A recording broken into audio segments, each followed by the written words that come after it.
Book 3, The Mansions of Idumea, Chapter 12. In an emergency, you need to preserve the hierarchy to prevent anarchy.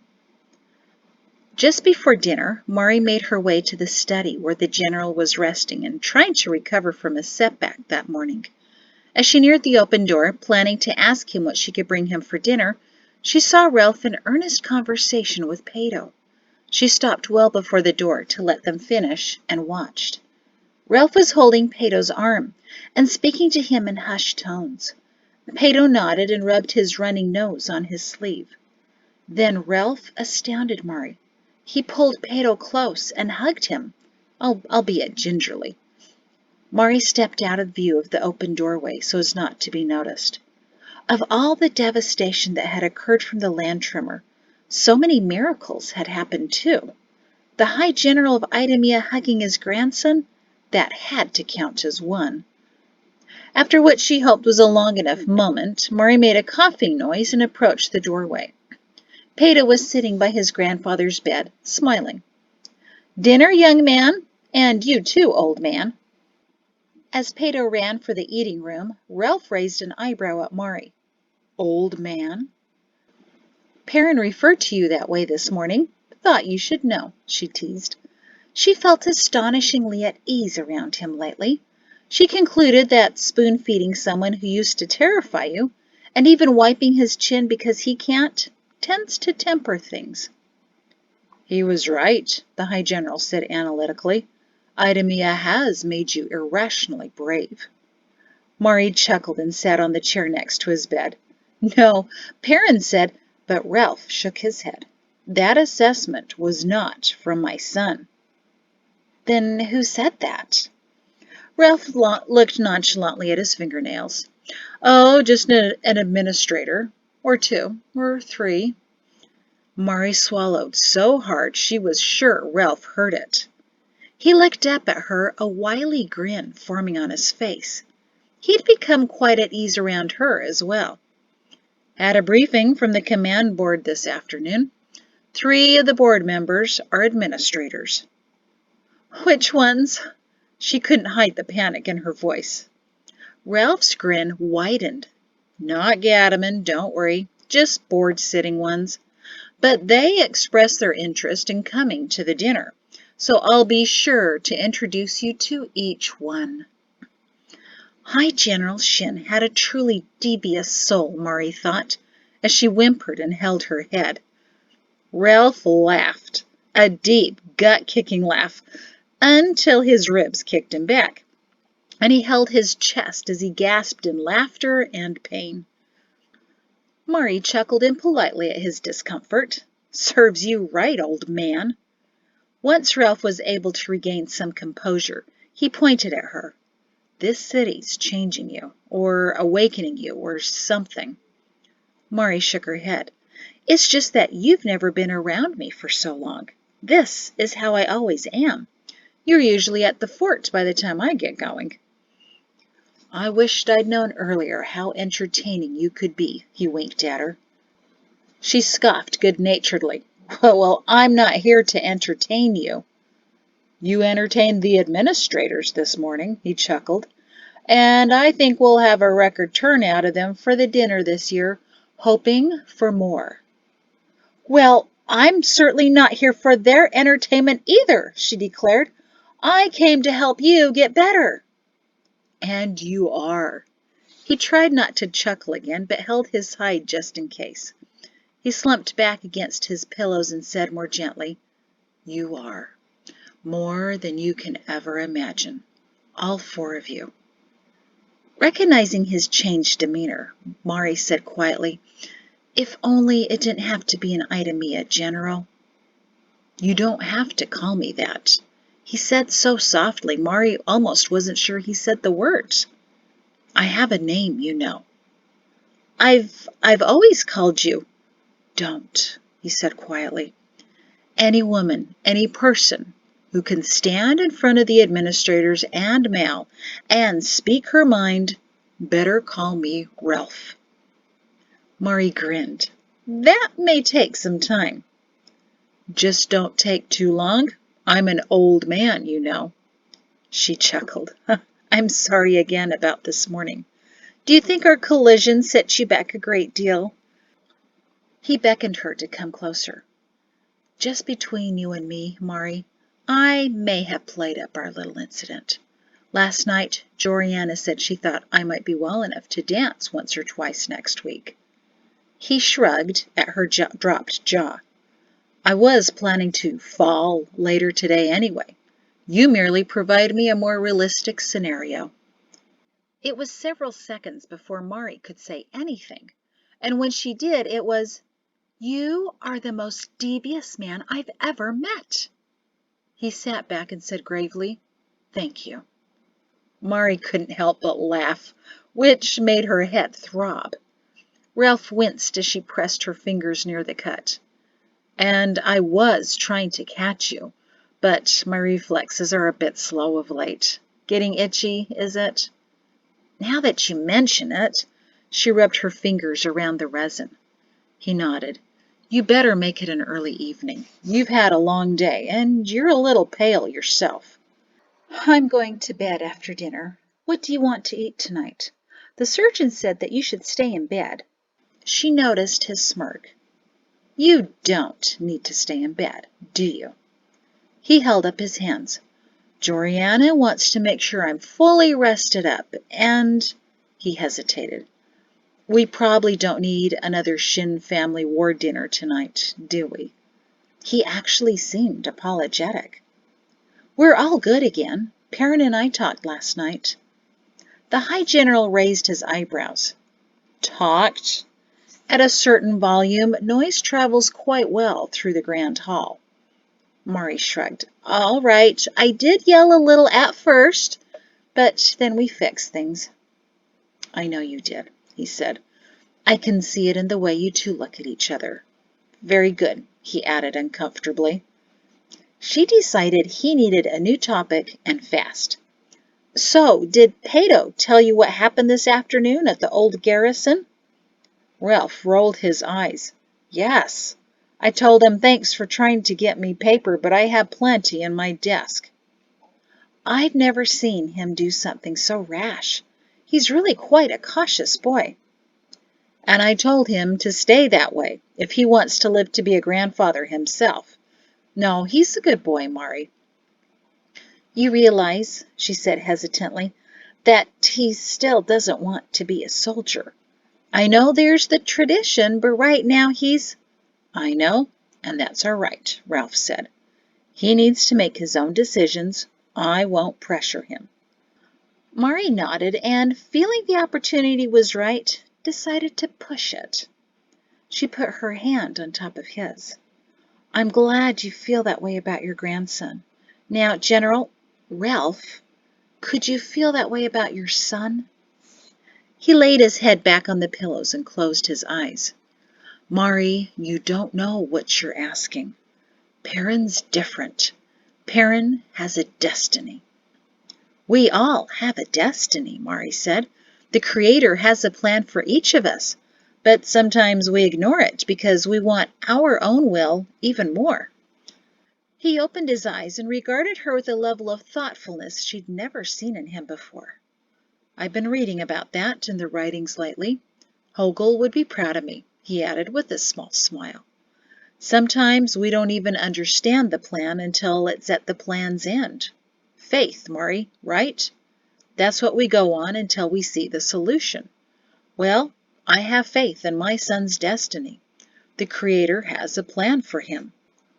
Mari would marvel at this discussion later, when she'd whisper it to Hogel, and hope that he was in her part of paradise to hear that Ralph Shin was voluntarily reading the writings.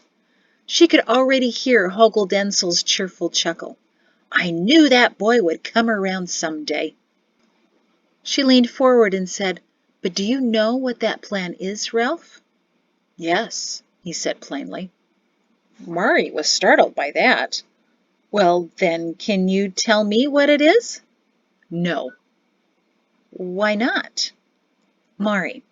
He pulled his hand from under hers and placed it on top. He grasped her fingers firmly, and she fought wincing as she realized where Perrin had learned to grip a woman's hand like the hilt of a sword. Just take care of my son. Promise me? He's a special man. You told me something like that the first time I met you. And you're right. Ralph shook his head. It's much more than you think. He can do great things he can't even imagine right now. But he must stay in the army. Promise me you'll help him. It wasn't the High General of Idumea ordering her. It was a father asking her for help. She remembered the first time she saw High General Shin and how intimidated she'd been. She could hardly string more than a couple of sentences together in his presence. Over the years, she began to know him a little better, but it wasn't until this trip that she saw him as something much more than just a general. She closed her other hand on top of his. I'll do all I can to support him, she promised. He clenched his teeth. There's that avoidance tactic again. Why is it I can never get a straight answer from either of you? Because you ask such hard things, Mari grinned at him. But I do promise. His face softened. One more thing, if you will. I will, if you make it an easier request. He chuckled. Make sure he does his duty at the dinner. Ooh, she sighed. This is going to be a disappointing week for you, isn't it? Two men sat in the dark office of an unlit building. Wasn't she remarkable? Chairman Mal opened his mouth to answer, but Brizik answered himself. He'd been waiting all day to speak to Nico. Several times in the halls, Brizik beamed at him with the excitement of a boy on his birthday, knowing that later there'd be pie and presents and maybe even a pony, and could he have it now? Twice that afternoon, the good doctor had stood in the waiting room of Mal's office, checking his schedule to see if there was an opening, but both times Nico sent him a warning squint, reminding him that such matters are never discussed except in a certain room and at a certain time, such as now. I mean, I expected a certain level of poise, but she was completely unflappable. From my vantage point, Shin was stabbing her so hard in the back, she'll undoubtedly have a series of bruises there, but still, she rallied on. Mal took a breath, but was again cut off before he could begin. I mean, I was completely stunned. She's in her 40s. Looked barely 30, didn't she? The only giveaway to her age were a few gray hairs, and she certainly doesn't look like someone who's been ravaged by two expectings, does she? Over the years, I've imagined what she may have looked like, just for point of reference, mind you. But I wasn't expecting someone so dainty, so charming. But her eyes, oh, they weren't dainty, were they? Like fires raging in them. Mal didn't even try to interject his thoughts. He just sat back with his hands clasped on his lap, while the good doctor plowed on with a faraway look in his eyes. Not that we have many citizens who stand before us, but I've rarely seen such composure in officers. She knew exactly what she wanted to say, and nothing was going to stop her. Remarkable. What an interesting woman. Mal waited for a moment before attempting to speak. So, are you about finished with your gushing about Mari Shin? Brizik blushed. I'm sorry. Didn't realize I was gushing. Yes, a man of your age, stature, and married status gushing about some villager from the north. Dr. Brizik swallowed. So, Mal began, quite a performance put on by the Shins this morning was what I was going to say. Brizik nodded, but remained silent. From some of my sources, Colonel Shin wasn't as pleased with his wife's presentation as you were, my good doctor.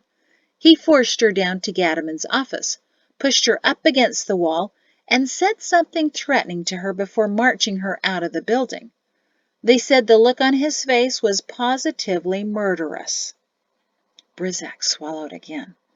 He wouldn't hurt her, I'm sure of it. He was probably just as surprised by her as I was, that's all. I'm sure he's over it.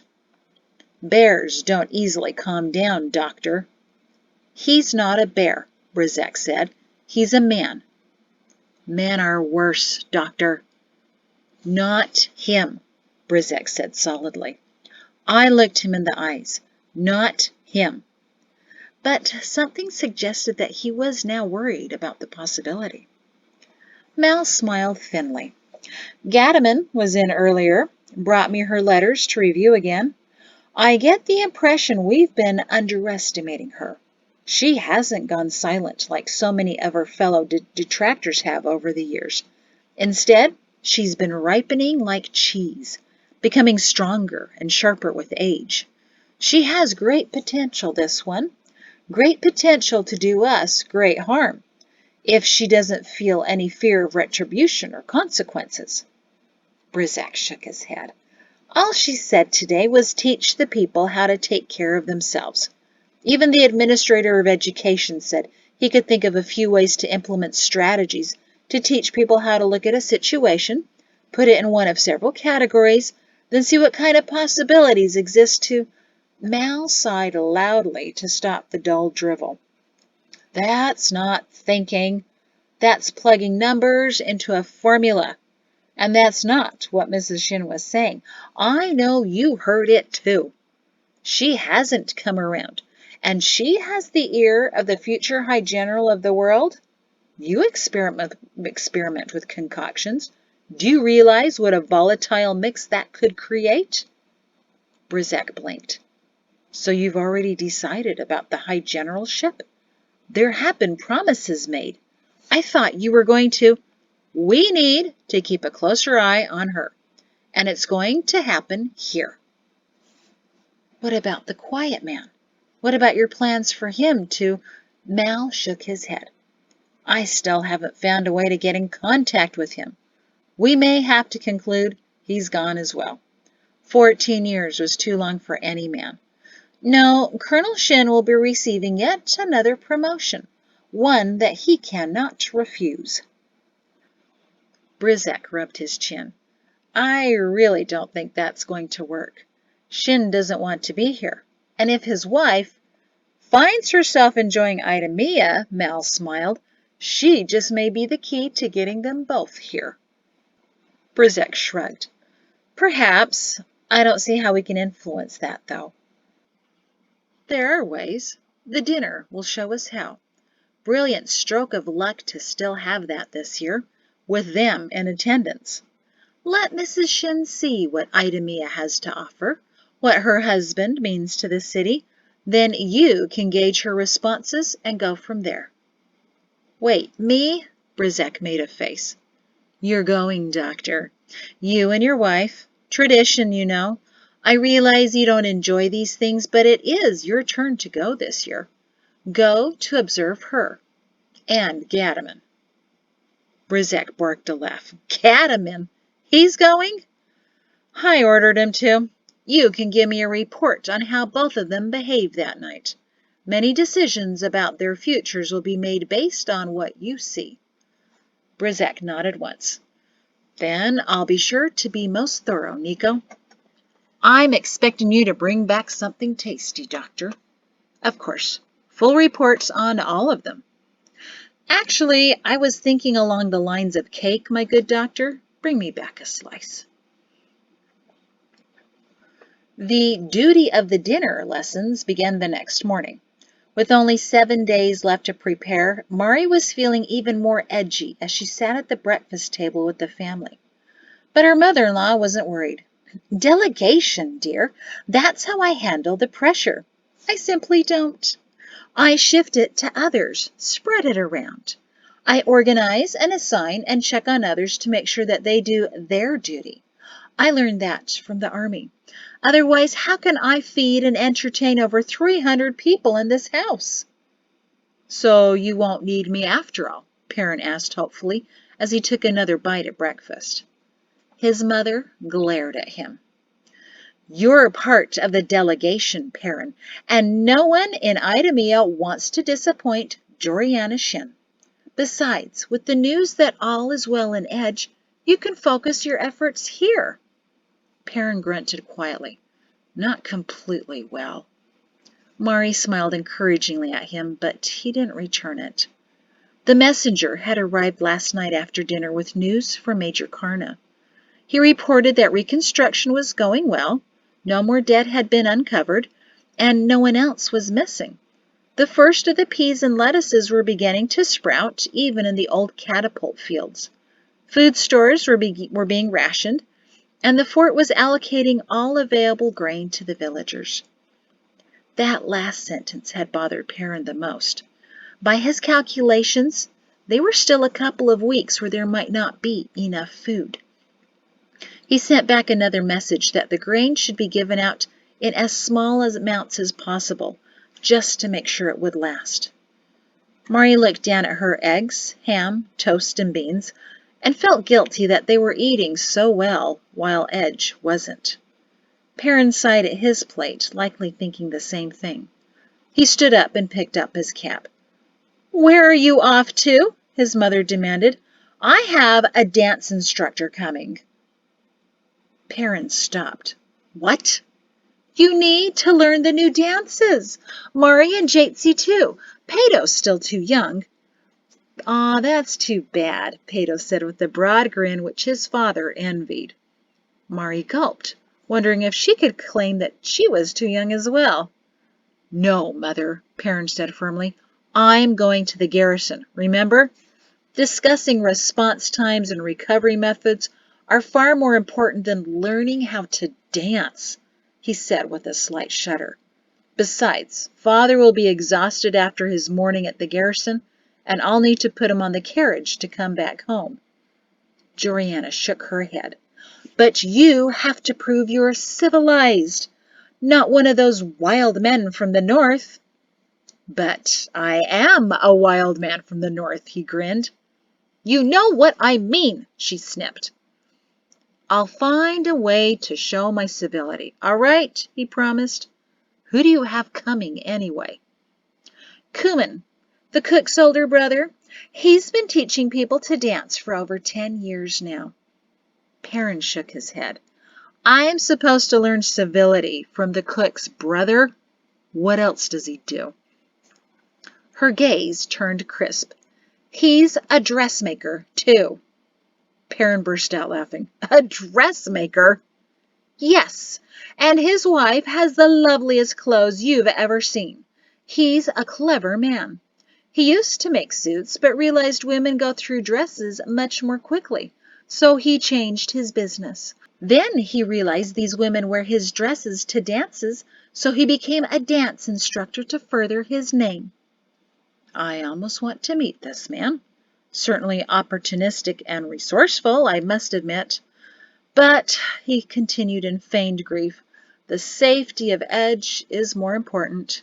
The administrator of security will be expecting me in about an hour, and I have all of Mari's notes to deliver." Joriana scowled. "Oh, that's so convenient, isn't it, Perrin?" Perrin came over to kiss his mother on the forehead. "Doing my duty? Absolutely." He leaned over and kissed his wife briefly on the lips, paused, then dove in for a proper goodbye. At least that part of Perrin was still recognizable in Idumea, Mari thought, as she thoroughly enjoyed his extended kiss. Pato groaned. "There's your civilization, grandmother. He does this to me all the time. And Uncle Shem isn't even here. Look at them, all slobbery and ugh, I'm still trying to eat here, parents." Mari giggled, and Perrin smirked in their kiss. Just to annoy their son, they turned it into a noisy smooch. "Ah, Pato," Jatesy said dreamily, "they're just being cute. Get used to it, because someday soon it'll be me and some man." Perrin and Mari both choked and spluttered, effectively ending the moment.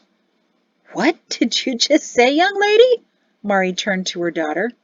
"Well, not today," she squirmed, "just someday." Perrin turned to Mari. "Don't let her out of the house unattended."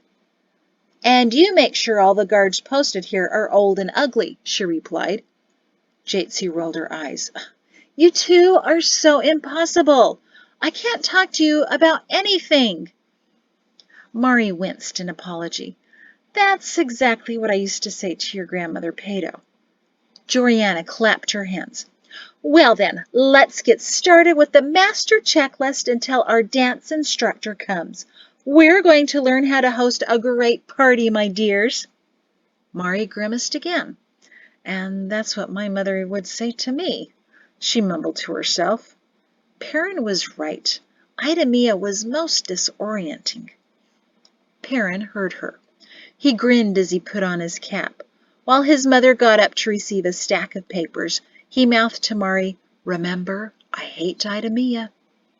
The next hour was spent with pages of preparation spread across the massive dining table. It was enough to make Mari's head ache, but as she massaged her scalp, she claimed that the throbbing was from banging it yesterday, so as not to offend her eager mother-in-law. I've kept notes on every dinner since the first, Georgiana said proudly, and I think it was after that first dinner that Perrin convinced Ralph to assign him to the new fort in Edge. He was already gone by the time we had the second one. He'd heard no one danced in Edge. She shook her head.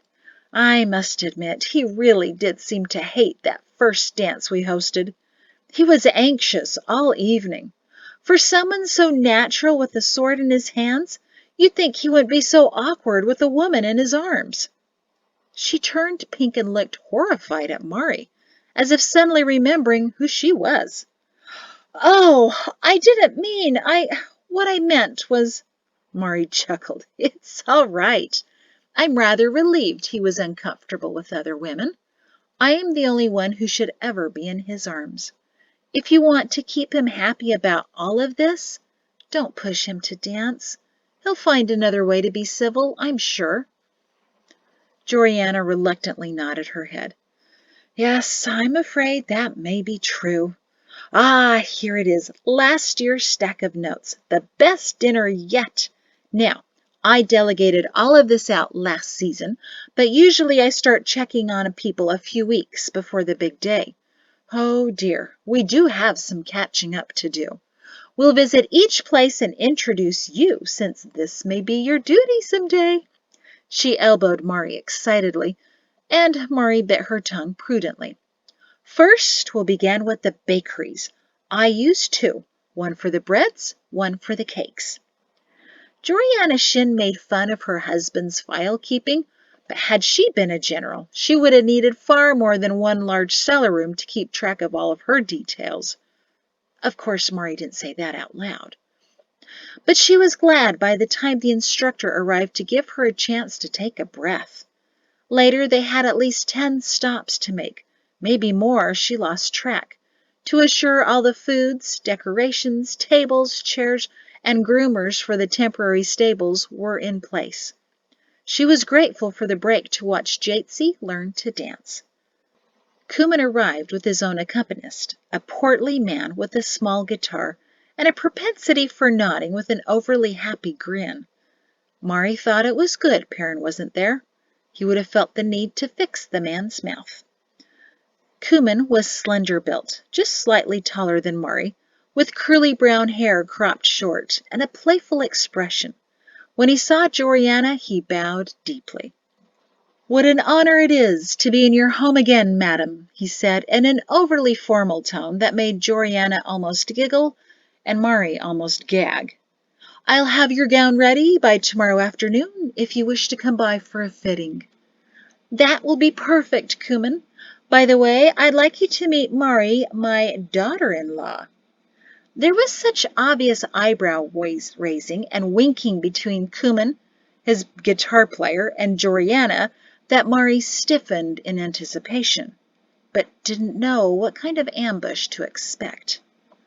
Kuman nodded to the portly man, who, in a flash, whipped out a cord with markings on it and flung it to Kuman.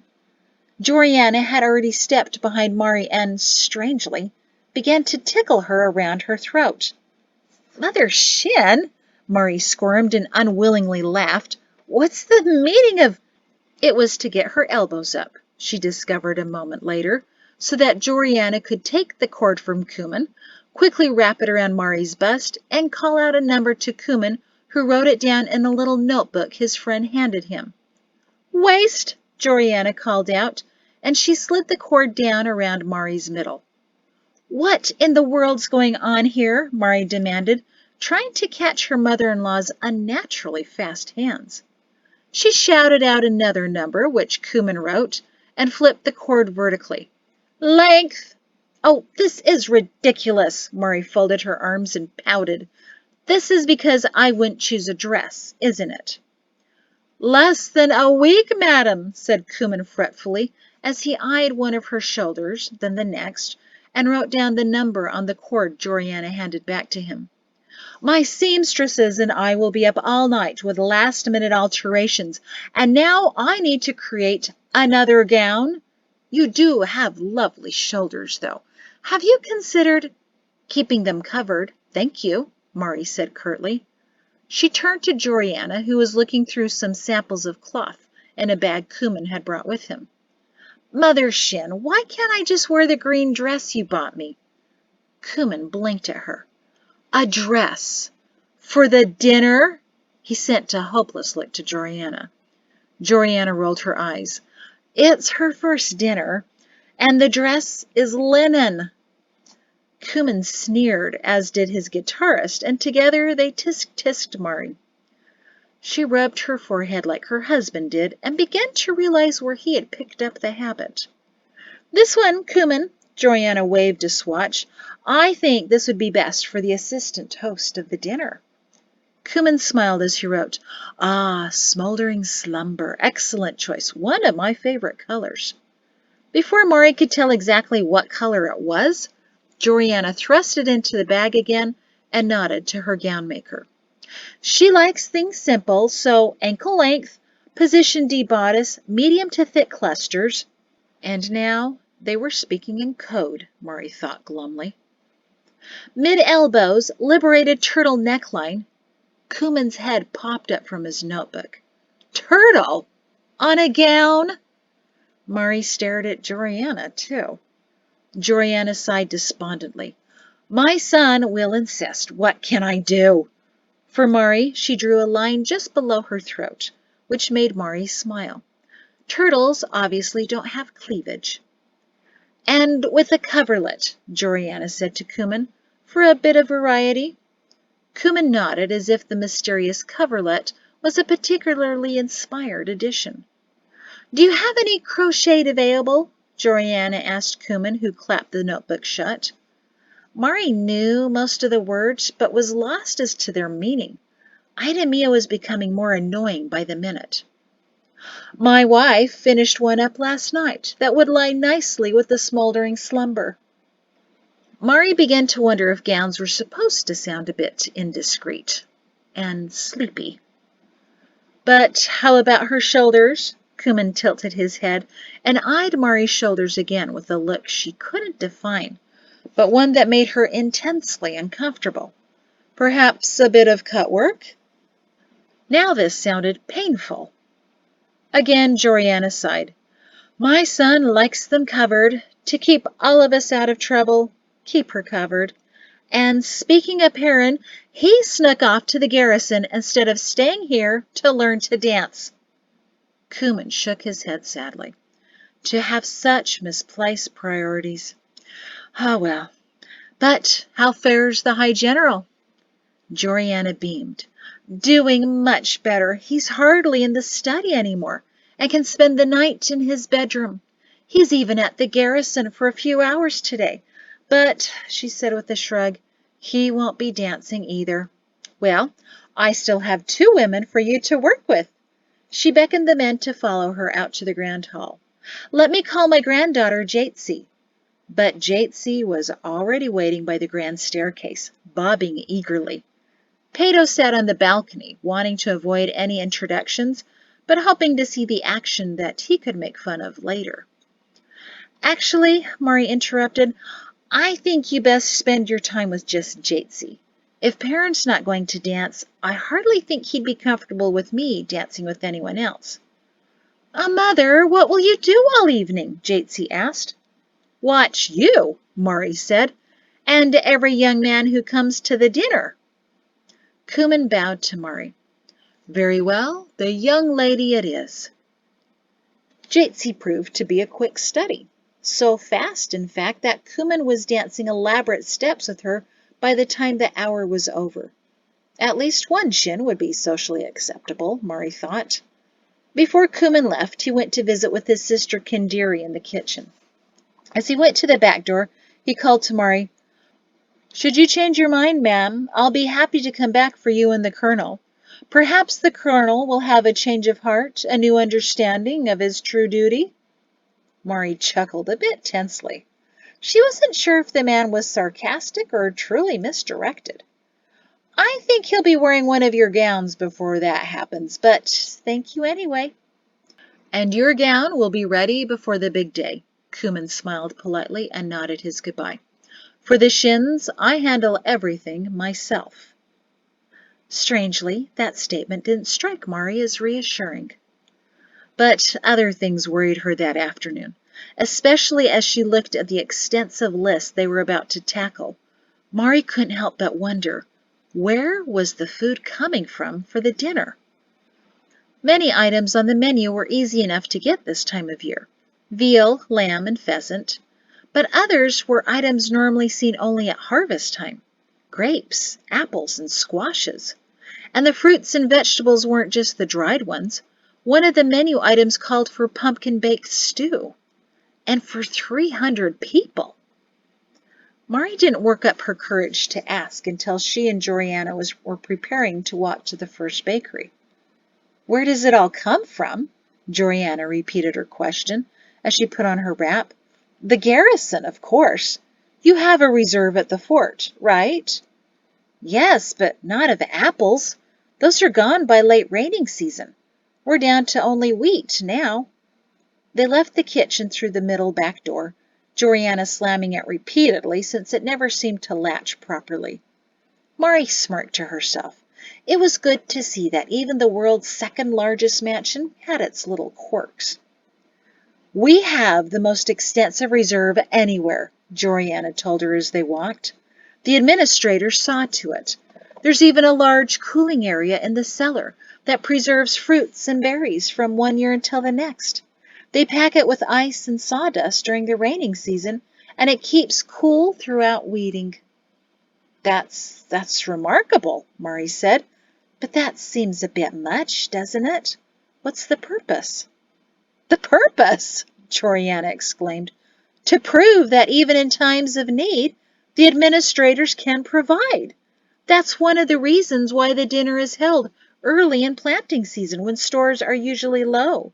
It's not just to commemorate the date King Orin was deposed, but also to celebrate that we still have so much when with the kings we used to have so little." Mari thought about that for a moment. "How much grain is there?" "A full 2 years' reserve for 1,000 people, plus other essentials like molasses, dried meats and fruits, and so on," Mrs. Shin said proudly.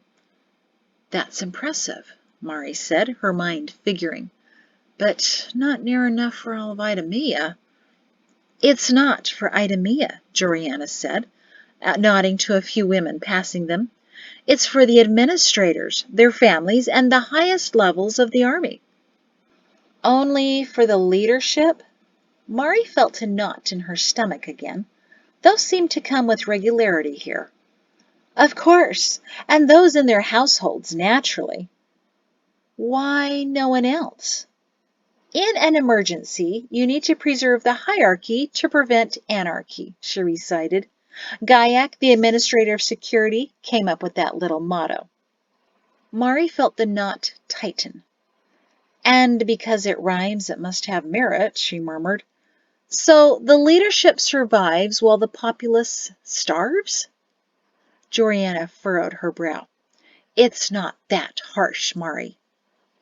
Could that reserve ever be used for someone else? Mari wondered. Suppose a tragedy hit somewhere else, and part of the reserve was needed. "I know where you're going with this. All the way to Edge, aren't you?" "Mother Shin, we have 5,000 people who may need help for just a week or two. That would be only a fraction of the reserves. Would the garrison let that go?" That Joriana didn't immediately answer disappointed Mari. She thought the solution was obvious. You see, her mother-in-law began after a hesitation, it's not intended for regular people. Certainly you and Perrin and the children could take something back, and enough for the soldiers, but it's not for everyone. Understand? No, actually, I don't. She sighed. It's for necessary people. Mari bristled at that. Who decides who is necessary? The administrators have. Is Kindiri necessary? As part of our household, yes. What about her brother Kuman and his wife? Mari pressed. Joriana thought for a moment. I'm sure some surplus could be quietly sent their way, as it could be sent to your mother. What about their neighbors? Mari pushed.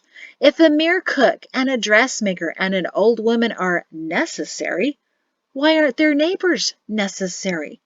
Who's to judge who deserves life and who deserves death? Are the administrators the creator now as well? Joriana let out an exasperated breath. Mari held hers. She'd done it again, gone too far. Mari, her mother-in-law said in a strained voice, I love you as if you were my own daughter. In fact, I don't know how I could love you more. But so help me, you are the most vexing woman that ever was. Has anyone ever told you that? Mari winced. Yes, quite often. My own mother, for starters, she said apologetically. I blame it on my father, though. He always pushed me to ask the tough questions and find the hard answers. Well, when I get to the other side, I'm going to find him and have a little chat, Joriana said sharply. Mari couldn't respond, too delighted by the idea of tall, elegant Mrs. Shin marching up to her small, slender father. She'd have her hands on her hips in anger, and he'd have a finger on his lips in patient contemplation. And when she finished letting him have it, he would say something like, So, what do you think about the color of the sky here in paradise? And did you know that no arguing is allowed? Joriana nudged her with her elbow, and Mari looked to the side to see Joriana's pained eyes. I'm sorry, Mari. I didn't mean to bring up sad memories. Mari threw her head back and laughed. Quite the opposite, Mother Shin. I was just thinking how much he'll aggravate you. I'm not really sure that's allowed up there, though, so it should be quite a meeting. Mrs. Shin chuckled with relief as they turned a corner down to the bakery. After a moment, she said, I'm sure there's something that can be done for Edge. When Perrin comes home from the garrison, we'll ask him to check on the reserves tomorrow. Perhaps something could be spared, just to make things a little easier for everyone. Will the administrators allow it? I really don't know. I hope so. The garrison holds it, but the administrators put it there. I think the one to make the final decision is Ralph. It's just one of those things, those things that we just have to work around. Really, though, life is far better now than when we had the kings. From year to year, you never knew what impulsive decision they'd make next. You didn't feel it as much in Edge, but Idumea was a very unpredictable place. At least with the administrators, when there's a change, it takes place so slowly we can prepare for it. Ralph helped put that in their resolutions, He told Nico Mal that he'd support the overthrow as long as the new government put in some kind of check on its decisions. Decrees pass only after weeks of discussions in committees and with the approval of the majority of administrators. That was Ralph's insistence, and why there's an odd number of members, Mrs. Shin explained, and why Nico Mal has the power to decide a tied vote if someone is absent or abstaining, she finished, obviously pleased with her husband's accomplishments. I hadn't realized he influenced so much in developing the government, Mari said. There's nothing written in the history texts about Ralph Shin assisting in creating the government. Because the administrators didn't want to seem as if they were influenced by anyone else but their own ideals, said Joriana, a bit put off by the slight so many years ago. But everyone knows that without the full support of the army, without Ralph, she clarified proudly, the overthrow never would have happened. At least not peacefully. The administrators owe a great deal of gratitude to the Shin family. Perhaps that will help us have some influence over them again. She stopped walking, and Mari saw that they stood in front of the first bakery on their list. Debt of gratitude to the Shin family? Mari pondered that. Most people forget a debt within minutes, never mind decades, because that way they'll never feel they need to repay it. But influence. Oh, the Shin family definitely had influence. But enough? Pushing aside those troubling thoughts, Mari smiled at her mother-in-law's expectant face and addressed another, more manageable worry. So, this is where you ordered the cakes, is it? That's the end of the chapter. Thank you.